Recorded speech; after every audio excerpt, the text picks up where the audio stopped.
Hey guys, Ramsey here. Welcome to another video. Today we have a This Is Not a Top 10, and it's an interesting topic I've been thinking a lot about, purple in perfumery. The reason I've been thinking a lot about it is I've been wearing a fragrance from a new house that I'm diving into, and this fragrance is all about purple, and it's on the list. It's actually at the end of the list. And so I thought I'd do a quick video just highlighting fragrances in my collection. I picked 20 fragrances in my collection that remind me of the color purple. And what's interesting, most people think, oh, maybe if you put like something like lavender in a fragrance, it smells purple. Well, lavender usually comes across as green. If you've ever smelled really, or if you've ever seen really old lavender heavy fragrances, you'll notice that the juice is usually green, not purple. And so that throws some people off sometimes. Usually, to my way of thinking, purple in perfumery can come from a lot of different sources. It can come from things like berries, very dark, black berries, black currants, stuff like that, plums, deep plum notes. It can come from violet. So if you've ever smelled like a very powdery, soft, delicate, powdery iris or a violet accord in a fragrance, that will give you a purple feel. And then also, as I just mentioned, iris. Iris in a fragrance will smell powdery, earthy, but sometimes, especially when you're using the iris concrete, from my understanding, the iris concrete can smell much more purple in feeling than just, let's say, you're smelling like a French style iris accord that the perfumer created, right? Those usually tend to go a little bit more powdery. Iris concrete in fragrances tend to go a little bit more purple smelling. So there's a backstory to all of this that I thought was actually very interesting. And so if you go back to ancient antiquity, in ancient Roman times, whenever an emperor would be crowned emperor, basically, they would say that he donned the purple. And the reason is that getting purple dye in ancient times was such a laborious task that basically only the wealthiest and richest men in the empire could have a purple, let's say, cloak or something like that. And the reason is that they had to kill these specific type of snails, from my understanding, and they just gave it the tiniest amount of purple dye. So they had to kill like millions of these snails to make, one garment. It was very time consuming, and it was the most expensive thing in the Roman Empire, purple dye. And so if you were like a senator or somebody, maybe you had a small piece of like a purple badge or something. If you were an emperor, you had an entire cloak. But this goes back to ancient times. And so, if you look at some of the very famous, I would say, folks in the fragrance world, Roja is a great example of this. You'll notice Roja puts purple on his caps. We'll get there when we talk about some of the Rojas we're going to discuss today. His high-end line has these purple caps. Sometimes he'll wear like a purple suit, I think he really understands the history of the color as like this royal color. And I think back in the day they used to call it Tyrian purple, if I'm not mistaken. I think it had to do with the snails that were killed, where they were found, where the snails were found, that kind of thing. So it's a very interesting backstory to me, and I've always been intrigued with colors in perfumery. Whenever you smell something, what do you see? Do you see texture? Do you see colors? Do you see shapes? And so purple is an interesting topic. Not a lot of people talk about. So I figured it would be a fun topic to kind of discuss today. So scent of the day, I've already mentioned, is going to be in this top 20. So let me do one honorary mention, okay? So this is a fragrance that easily could have been on this list. Again, there's 20 of them here. The other thing is that sometimes you may smell purple in a fragrance at a certain time. So it may come to your nose in the opening or the mid or something like that, and then it goes away. So it's not the entire length of the fragrance. But this particular one we're going to start with as an honorary mention is from the house of Parfum, Lempicka, which is a house that really does not get enough love, in my opinion. They are one of the better niche houses out there, and their pricing is still very affordable. So this is a leathery, sort of very similar in the style of a couple of these iris leather fragrances which made it in this list. We'll talk a little bit about some of those as time goes on. But this one's called Cuir Ottoman. And so if you're a fan of leathery iris fragrances, which this has both, along with some benzoin, tolu balsam, tonka bean, frankincense, vanilla, birch, cistus, Egyptian jasmine, and styrax. So Marc-Antoine Corticciatto is the perfumer, and I really think he's a hell of a perfumer. I need to start doing some reviews on this house. you know, if you like these type of iris and leather scents, this is definitely one to put on your to sniff list. And it definitely, even though the little badge on the front looks more blue, when I smell this, I get more of the purple iris and the leather. A little bit spicy, a little bit resinous. There's a little bit of sweetness to it, but in a good way. It's not in a disgustingly modern designer sweet way. So this is an amazing fragrance. I'm a big fan. The only problem with it is it doesn't have good projection, longevity, all that stuff. So you will have to reapply. At least I want to reapply. Usually this is one that I want to reapply every 5 or 6 hours when I'm wearing it. You know, I'll just go heavy and then reapply. So, but if you're like me and you don't care because you have a lot of fragrances to pick from and reapply, Cuir Ottoman is a solid choice. Okay, so that's the honorary mention. Okay, so let's start with number 1 on the list. Again, this is an unranked list, so these are just kind of sporadically put on here, but I wanted to start specifically with one and end specifically with one, because when I think of purple fragrances, there is really one fragrance that instantly comes to mind, and it's because of the beautiful backstory. It's a Guerlain, one of my favorite houses of all time, if not my favorite French house from back in the day. And this is Bleue. Now, this is the EDT. I also have an Eau de Parfum. I love them both, to be honest with you. Even though this is marketed towards women and came out in 1912 originally, I have no problem wearing this. In fact, this is a very moody fragrance. This is the type of fragrance that can literally change your mood. And the backstory is very interesting as well. You know, 1912 was the year it came out, right before World War I. And on top of that, Bleue indicates sort of the time in the day where the sun has already passed below the horizon, but you can still see the sort of tint from the sun, the light. But it comes across as having this bluish purple like hue in the background, right? So the sun is below the horizon, but there's still some light in the day before full dark comes on, okay? So that's the backstory. And as you can imagine, I mean, you think about things like sun setting in a day, or, you know, somebody goes off to war and loses their life, sun setting in a light on somebody's life.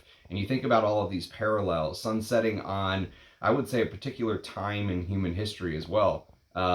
You know, right before World War I, so much changed. The world really changed. The end of an era. It was never going to be the same after World War I. And so this fragrance has all of that inside of it. It's such a, it's a perfume with so many different metaphors. And there's some anise. The anise, I think, makes it easier for men to wear than some people think. Many people smell this and say, powdery grandma, I can't wear it. But it's such a, to me, it's such a masterful fragrance, and a fragrance that, you know, while you get that purple hue of the sun setting while it's going down, you know, it's an emotional fragrance, because I think this is the fragrance that probably created the greatest fragrance quote of all time, which is when Jacques Guerlain basically said, I felt something so powerful, the only way I could describe it was to put it into a perfume. I couldn't say it in words, you know?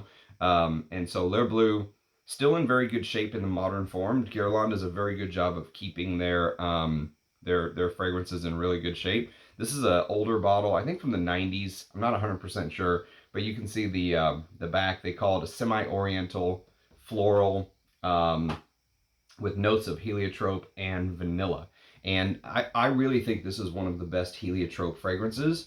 Many people don't give this enough credit as being a heliotrope fragrance. And heliotrope adds that pudgy sort of like imagine the dentist takes a mold of your tooth, pulls out the cast, and it stays.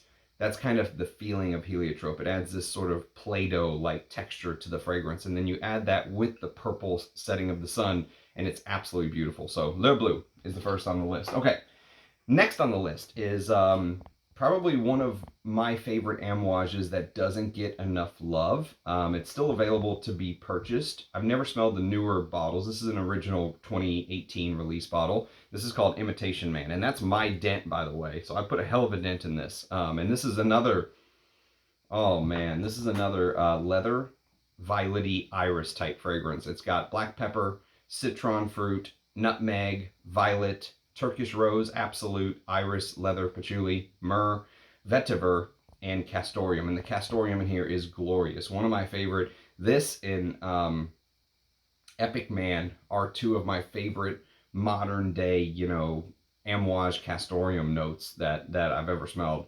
They do such a good job of modern Castoreum.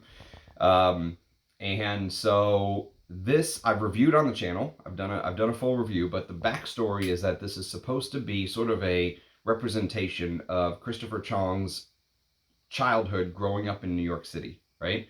And so there's a lot of like throwbacks to, I imagine, things like vinyl records. There's a vinyl aspect to this fragrance as well, but it's such a complex scent. Many moving parts. Go watch my full review if you want kind of a deep, in-depth review.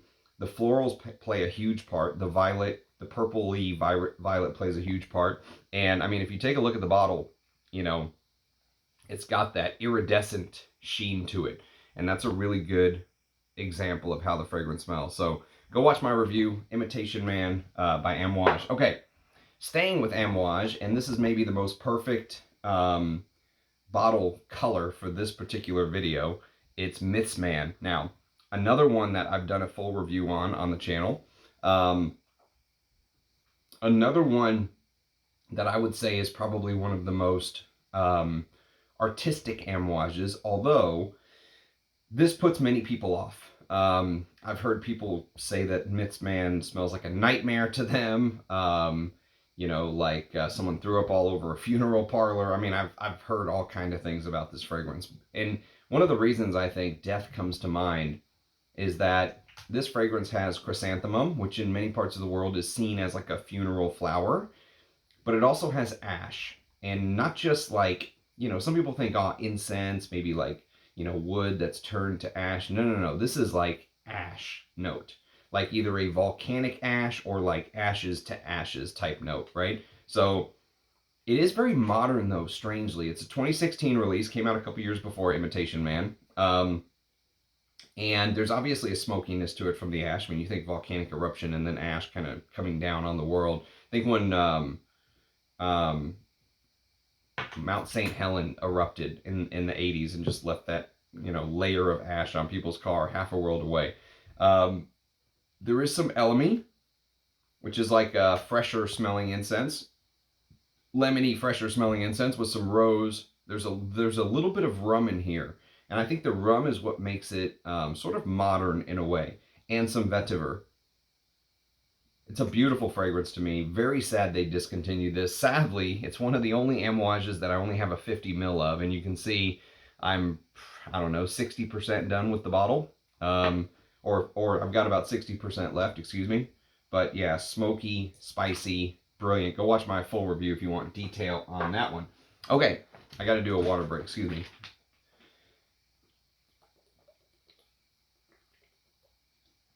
Excuse me whilst I hydrate. Okay, next on the list we have the only Areej Dore on this list. And this one is called Agar de Noir. Now, what's interesting about it is Agar for agar wood, obviously, and Noir is basically black. So they're saying sort of like black oud in a way, but the fragrance doesn't smell like that to me. There's the full note listing if you want to check that out.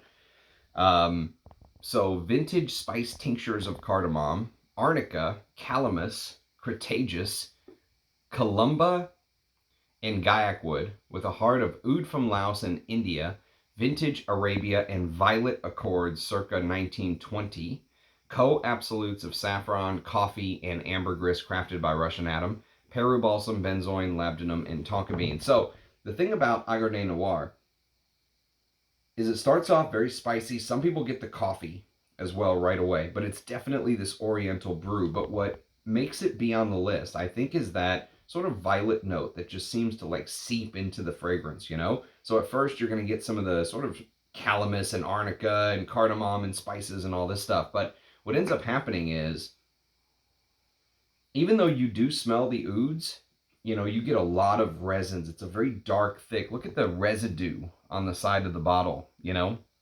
It's kind of this very dark, thick type fragrance. Just an absolute beautiful bottle. And they're using a cap very similar to this on the new Arabian collection that he's doing.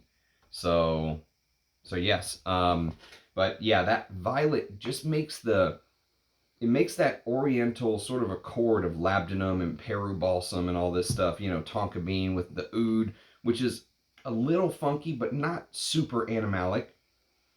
But the violet gives it almost like this purple tint, like an oriental fragrance with this purple tint in the background. And I did a review of this. You can go check it out. So yes, I really think that this is one, even though it's got noir, it's got black in the name, it feels purple when I wear this because of the violet in here. Okay, so that was number 4 on the list. Number 5. Number 5 is a Dior, and we're going back to the leather iris combination. For some reason, these fragrances just pop purple in my mind when I wear them. So this one's called Cuir Canaj. Now, Cuir Canaj is one of my favorite Dior Privés. And I really think that, you know, Francois Demachy put out some respectable stuff. He also put out some shit. There's no doubt about it. People give Francois Demachy a very hard time, but I really, really like this work. And what's funny is, whenever I smelled Cuir Moresque by Serge Lutens for the very first time, the connection between these two was uncanny. You know, this is like a Cuir Moresque style fragrance with the leather and the iris and, you know, the floral touches. Cuir Moresque uses more cumin, a little more animalic spices in there, I think. Whereas this shies away from the animalic spices, turns up the powder a little bit, and he's used this orange blossom note, which adds freshness to the fragrance in the beginning. So when you first spray, or for the first 5 or 10 minutes, you're going to realize that orange blossom is adding some of the soapier, fresher notes in the top. But it dries down to something very leathery, very floral, but very powdery as well. It's like a powdery leather. Like imagine like powder puffs, you know, like the actual powder puff that the girls use to puff to put the makeup on their face, to powder their nose from back in the day or something. That's what the powders in here feel like. They're very vintage powders, but they kind of go along with that leather floral combination beautifully. I really, really like the powders in here. It's a beautiful fragrance. Cuir Canaj by Christian Dior. So that's number 5. Number 6. Number 6 is another fragrance that most people, kind of like Agar de Noir, most people probably see black. But for me, I see a lot of purple in this when I wear it. And again, I think it is the violet. I think the violet just does that. It kind of tints everything purple. This is Fahrenheit Absolute by, again, Dior. And so a discontinued Dior, unfortunately. And I really think that Francois Demachy was onto something with his use of myrrh. You know, he used it in a couple fragrances very successfully. Eau Sauvage Parfum is a great example of his amazing use of myrrh. Here, he's used myrrh with oud, incense, and this violet note in the top. And so what it does is it sort of makes the fragrance feel darker. And, you know, I've heard this called the Devil's Juice by Mark from the Robes 08 channel, who did a beautiful live stream with me a month or 2 ago. You can go check that out. We had a great time chatting, and I do have to go on his channel one of these days as well. But this fragrance, even though it is sort of the devil's juice to me, I get more like aromatic and violety notes in the top. And what it's done is I think it's kind of toned down the gasoline accord that you get in the OG Fahrenheit. So it's kind of toned that down, taking it more in an oriental direction. But that violet really gives it like a purple tinge, and I really like that about Fahrenheit Absolute a lot. So I'll review that one of these days, but yeah, I'm a big fan. Okay, next on the list, we have an Escada fragrance, and this one there is a full review on the channel if you want to check it out. A discontinued gem fragrance review. This is last marketed by Scannon. Scannon was the distributor of this one at the end when they discontinued it, and this is called Magnetism for men. And I don't know if you can see, but there's almost like this dark purple bottle. It's like a cough syrup purple, you know? And this is just amazing for a designer. Oh, it's so sort of spicy, and it has that almost like grape cola feeling in the opening. I really, really like that about Escada Magnetism. For a designer, I think it was an amazing fragrance. Sad Escada just chopped all of their masculine line. That it really is a shame that they did that. This is Tolu Balsam, ambers, cedar, musk, pepper tree, saffron, sandalwood, vanilla, and leather. And the great Michelle Almerac is the perfumer here. I don't know if you've ever seen the box, but the box almost gives it like this, you're in a nightclub, like purple light coming down on the fragrance. And Escada had some great fragrances for men back in the day. I still will never understand why they did what they did. Especially since you would think a formula like this probably is not that expensive to make. Now these sell on eBay for $200, $300, $400. I mean, it's crazy. When you used to be able to find them at discounters for 20 or 30 bucks or bargain bin shops, you know, it's a shame, but it is what it is. So I'm happy to have that. So Escada Magnetism. Okay, next on the list we have a very interesting fragrance by the house of Fort and Manlé. And Fort and Manlé, Bojnokopff. Now, if you know the backstory to Bojnokopff, you know that it was originally not just called Bojnokopff. So this is the this is what the old bottles used to look like, and the new bottles now almost look, which I like the new bottles, but they almost have what looks like an upside down Reese's peanut butter cap as like a top, you know.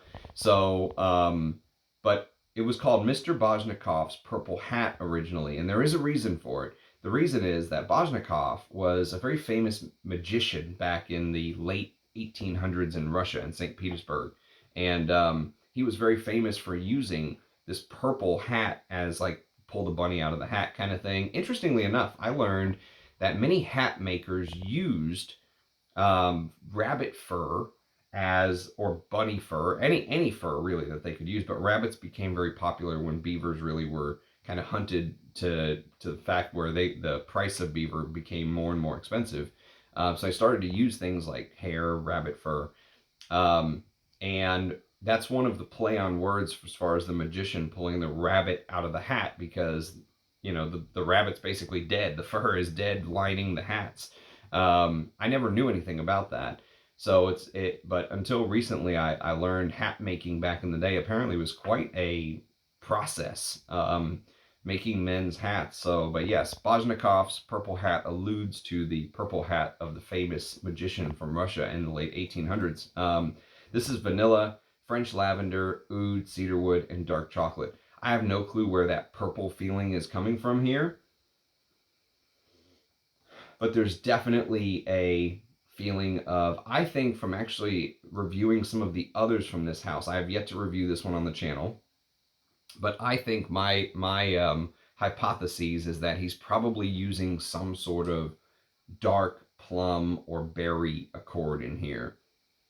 That's mixing with the woody, gourmand, you know, dark chocolate, vanilla type feel. But I actually really like this fragrance and the brand. I'd like to try more from the brand as time goes on. So Bojnokopff by Fort and Manlé. Okay, next on the list is one that really walks the line between like red and purple for me, but it's close enough that it made the list. This is Lipstick Rose by by Frederic Malle. Ralph Schwieger is the perfumer. This is the old Frederic Malle bottles. Look how they used to look. This is the original Frederic Malle bottles from like 2001. So actually 2000, I'm sorry, was the original release year for additions to Parfum Frederic Malle.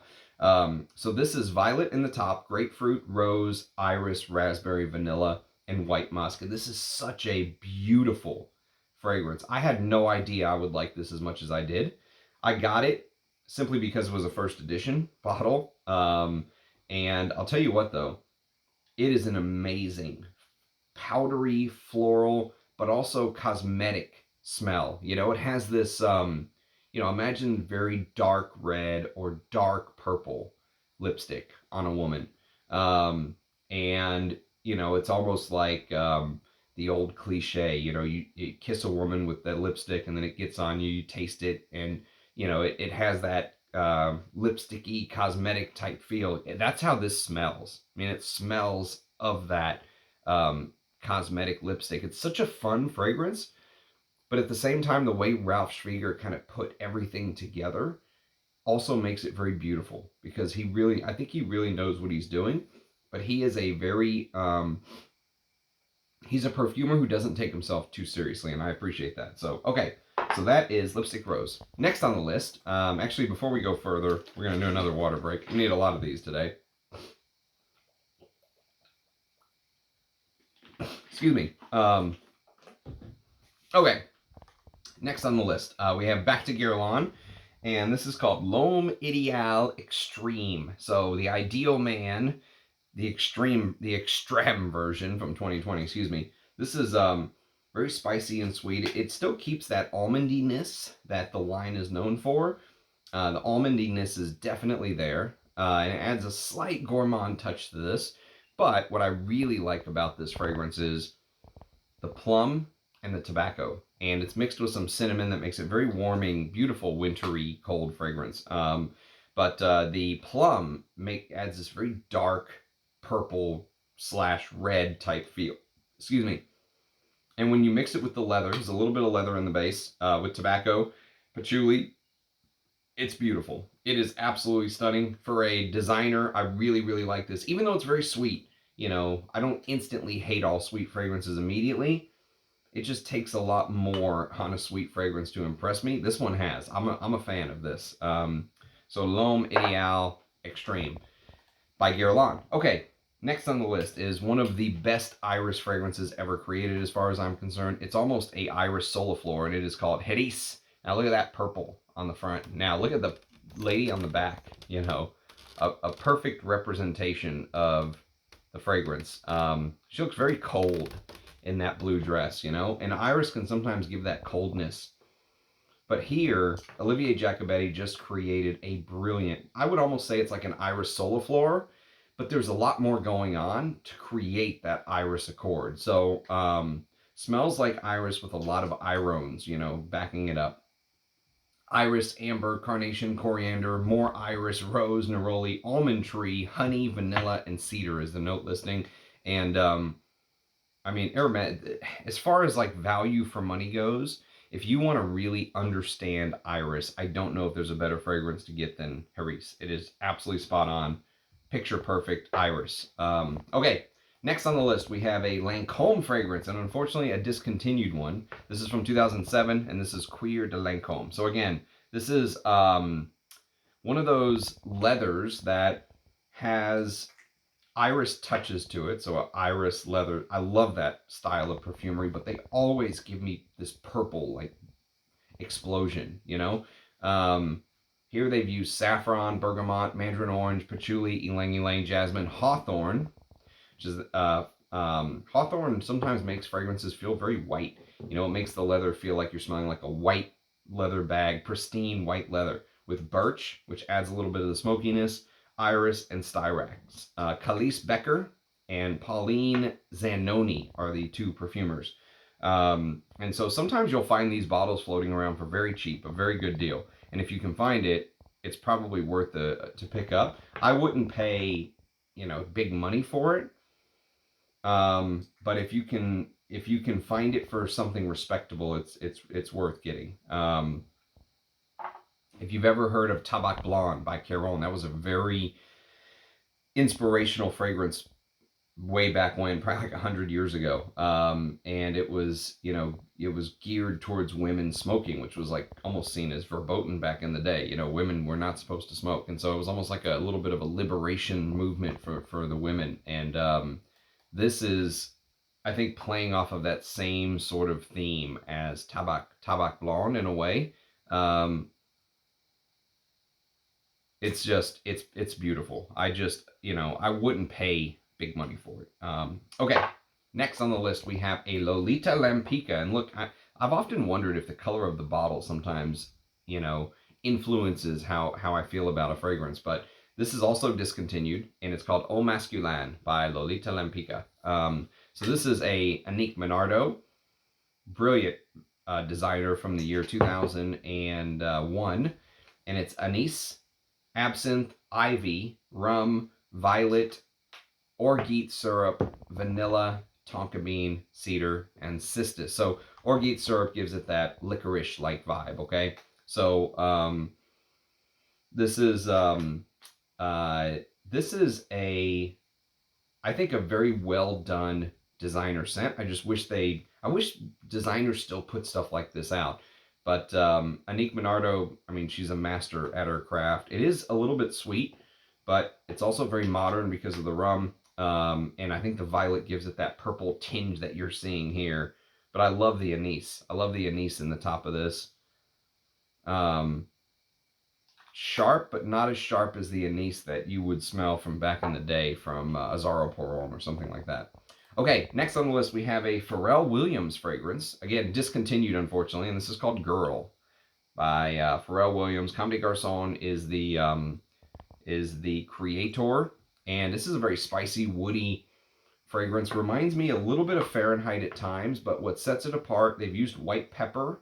There's more lavender in here. If there is some lavender in Fahrenheit, there's not as much as in here. There's a lot of lavender in here. It gives it a little bit of this like laundered feel, but then it adds more iris and more violet. And those two, the powderiness and earthiness of the iris and the violet, are what give it that purple tint, you know? You got the little purple tint here with everything else going on. So yes, Girl by Comme des Garçons. Very good fragrance that you used to be able to pick up for cheap. I think I got that bottle for like 20 bucks back in the day.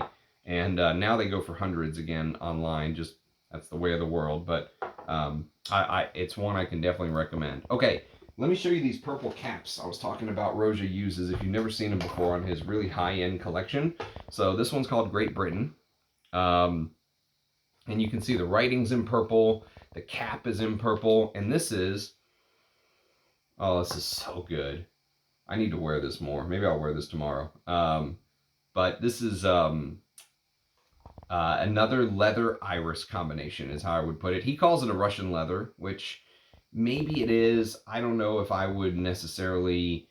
it doesn't feel like a Cuir de Russie from Chanel or something like that, but you get a lot of purple flowers smells in here, you know? You get a lot of the Roja loves violet. You get a lot of the violet, you get a lot of iris, and you get that old school leather accord that, again, comes across as slightly powdery, but this feels much more mossy. You know, he goes more into the chypre direction here. So, you know, he uses things like ambrette and more oak moss and junipers and stuff like that. But it's a beautiful... very leathery, very leathery. Great Britain is just one of my favorite Roja creations. And then the other purple Roja that comes to mind is Roja's Haute Luxe, which actually is just Roja. You know, that's the name of it. And you can see I put a pretty good dent in this.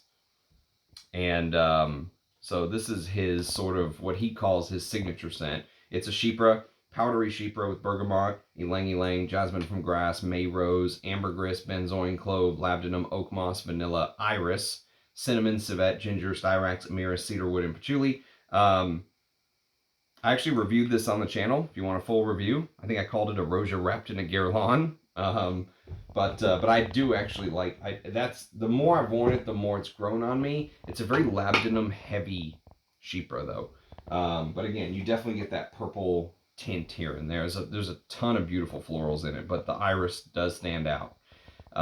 Okay, coming to the end, last few on here, last four. So next on the list we have a Serge Lutens fragrance, and again, I don't know if it's the color of the juice, probably the plum accord in here, but there's clove, there's plums, and it's Féminité du Bois, which many people consider to be one of the all-time great creations. When you ask a lot of perfumers, hey, what do you wish you could have created? A lot of them will say Féminité du Bois.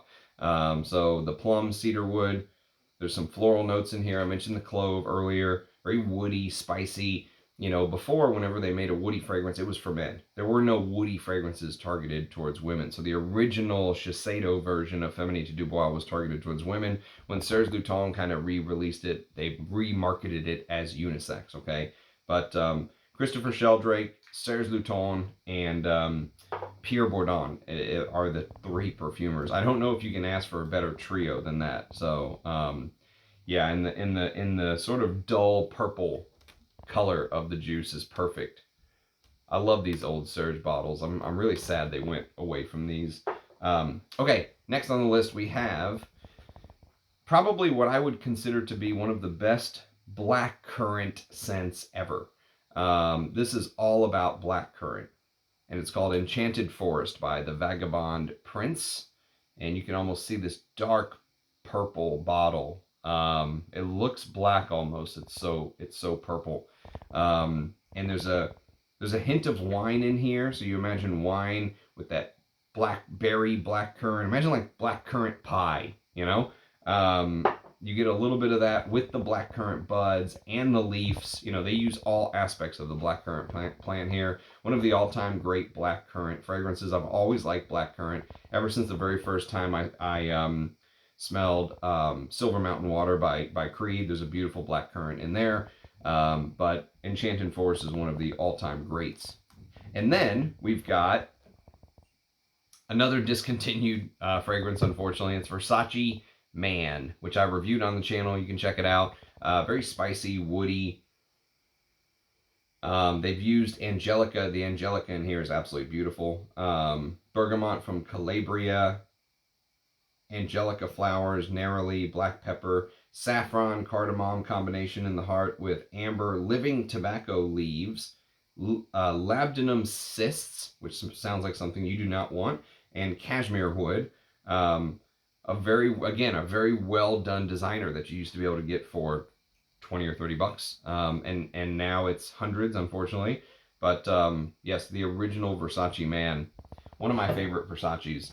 And then finally, the fragrance that I would say inspired this little video that we're doing today is from the house of Jinx, which is a new house for me. I'm just kind of getting into it, although I'm really enjoying Arthur Emmerich's his work. And this one's called Rojo, is how you're supposed to pronounce it. When I unboxed it, I said, is that R-O-X-O? Is it Roxo? It's actually Rojo. Look at the cap. The cap is absolutely perfect for what we're trying to discuss in this video here. That is a perfect image of what the fragrance smells like. I've got it here. Here, let me do a fresh application. Since you guys say I don't spray on camera enough. So this one is basically, from my understanding, all about purple. Everything about this fragrance is supposed to be purple. So again, you have blackberry, which is beautiful in here. This is probably one of the best blackberry openings, along with Jubilation 25 by Amouage, but this is probably one of the best blackberry blackcurrant. I don't think I've ever smelled a blackberry blackcurrant combination so beautifully done. Palo Santo wood, Palo Santo fruit, which I have no clue what that's supposed to smell like. Magnolia, spices, and violet. So again, purple, purple, purple. Port wine, which adds that dark purple winey feel. Bulgarian rose, jasmine auriculatum, iris, jasmine, blonde tobacco, Cambodian oud, Malayan oud, Mysore sandalwood, Siberian musk, white ambergris, Bourbon vanilla, burley tobacco, castoreum, musk, and Nepalese spikenard. So I'm not ready to review this yet, but I'm trying. This is the second full wear that I've given it, and I really like the blackberry, blackcurrant kind of thing in the top. Although fruity fragrances like this normally is not something I would gravitate towards on my own. That fruitiness is impressive, I will tell you that, if that makes sense. So I don't know if I would seek this out. I don't know if I would pay $495 for 30 mils, but I'm enjoying wearing it. And